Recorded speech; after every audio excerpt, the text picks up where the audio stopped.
Chapter 10 of The Eyes of the World by Harold Bell Wright. This recording is in the public domain. Recording by Tom Weiss. Chapter 10. A Cry in the Night. As Conrad Lagrange and Mr. Rutlidge entered the studio, Aaron King turned from the easel where he had drawn the velvet curtain to hide the finished portrait. Mrs. Taine was standing at the other side of the room, wrap in hand, calmly waiting, ready to go. The artist greeted Mr. Rutlidge cordially, while the woman triumphantly announced the completion of her portrait. "Ah, permit me to congratulate you, old man," said Rutlidge, addressing the artist familiarly. "It is too much, I suppose, to expect to look at it this afternoon?" "Thanks," replied the artist. "You are all coming to-morrow at 3, you know. I would rather not show it to-day. It is a little late for the best light, and I would like for you to see it under the most favorable conditions possible." The critic was visibly flattered by the painter's manner and by his well-chosen emphasis upon the personal pronoun. "Quite right," he said approvingly. "Quite right, old boy." He turned to the novelist. "These painter chaps, you know, Lagrange, like to have a few hours for a last touch or two before I come around." He laughed pompously at his own words, the others joining. When Mrs. Taine and her companions were gone, the artist said hurriedly to his friend, "Come on, let's get it over." He led the way back to the studio. "I thought the light was too bad," said the older man quizzingly, as they entered the big room. "It's good enough for your needs," retorted the painter savagely. "You could see all you want by candlelight."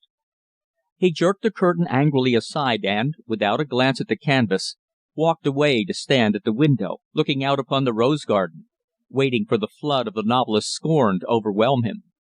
At last, when no sound broke the quiet of the room, he turned to find himself alone. Conrad Lagrange, after one look at the portrait on the easel, had slipped quietly out of the building.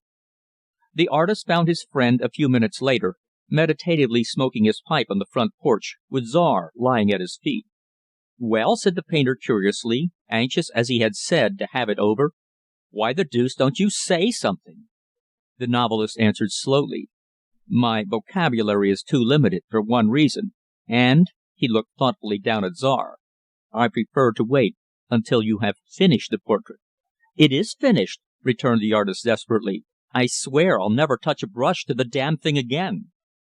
The man with the pipe spoke to the dog at his feet. "Listen to him, Czar. Listen to the poor devil of a painter man." The dog arose and, placing his head upon his master's knee, looked up into the lined and rugged face as the novelist continued. "If he was only a wee bit puffed up and cocky over the thing, now, we could exert ourselves, so we could, couldn't we?" Czar slowly waved a feathery tail in dignified approval. His master continued, "But when a fellow can do a crime like that, and still retain enough virtue in his heart to hear his work shrieking to heaven its curses upon him for calling it into existence, it's best for outsiders to keep quite still. Your poor old master knows whereof he speaks, doesn't he, dog? That he does." "And is that all you have to say on the subject?" demanded the artist, as though for some reason he was disappointed at his friend's reticence. "I might add a word of advice," said the other. "Well, what is it?" "That you pray your gods, if you have any, to be merciful and bestow upon you either less genius or more intelligence to appreciate it." At 3:00 the following afternoon, the little party from Fairlands Heights came to view the portrait or, as Conrad Lagrange said, while the automobile was approaching the house, "Well, here they come. The age, accompanied by materialism, sensual and ragtime, to look upon the prostitution of art and call it good." Escorted by the artist and the novelist, they went at once to the studio. The appreciation of the picture was instantaneous. So instantaneous, in fact, that Louise Taine's lips were shaped to deliver an expressive "oh" of admiration even before the portrait was revealed. As though the painter, in drawing back the easel curtain, gave an appointed signal, that "oh" was set off with the suddenness of a skyrocket's rush, and was accompanied in its flight by a great volume of sizzling, sputtering, glittering, adjectival sparks that, filling the air to no purpose whatever, winked out as they were born, the climax of the pyrotechnical display being reached in the explosive pop of another "oh," which released a brilliant shower of variegated sighs and moans and ecstatic looks and inarticulate exclamations, ending, of course, in total darkness. Mrs. Taine hastened to turn the artist's embarrassed attention to an appreciation that had the appearance at least of a more enduring value. Drawing with affectionate solicitude close to her husband, she asked, in a voice that was tremulous with loving care and anxiety to please, "Do you like it, dear?" "It is magnificent, splendid, perfect."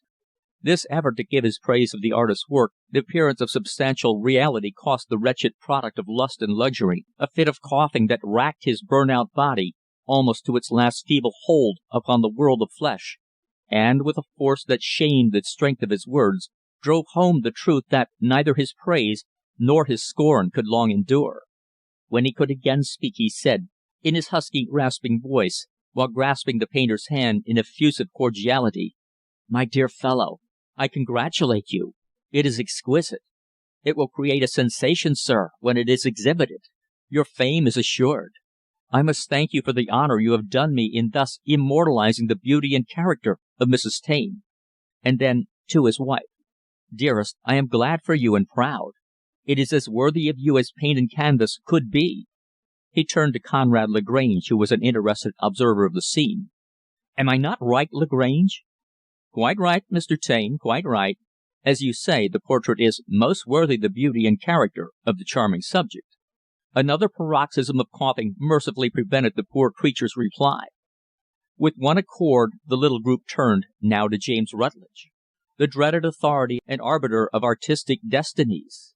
That distinguished expert, while the others were speaking, had been listening intently, ostensibly the while he examined the picture with a show of trained skill that, it seemed, could not fail to detect unerringly those more subtle values and defects that are popularly supposed to be hidden from the common eye. Silently, in breathless awe, they watched the process by which professional criticism finds its verdict. That is, they thought they were watching the process. In reality, the method is more subtle than they knew. While the great critic moved back and forth in front of the easel, drew away from or bent over to closely scrutinize the canvas, shifted the easel a hairbreadth several times, sat down, stood erect, hummed and muttered to himself abstractedly, cleared his throat with an impressive "ahem," squinted through nearly closed eyes, with his head thrown back, or turned in every side angle his fat neck would permit, peered through his half-closed fist, peeped through funnels of paper, sighted over and under his open hand or a paper held to shut out portions of the painting. The others thought they saw him expertly weighing the evidence for and against the merit of the work.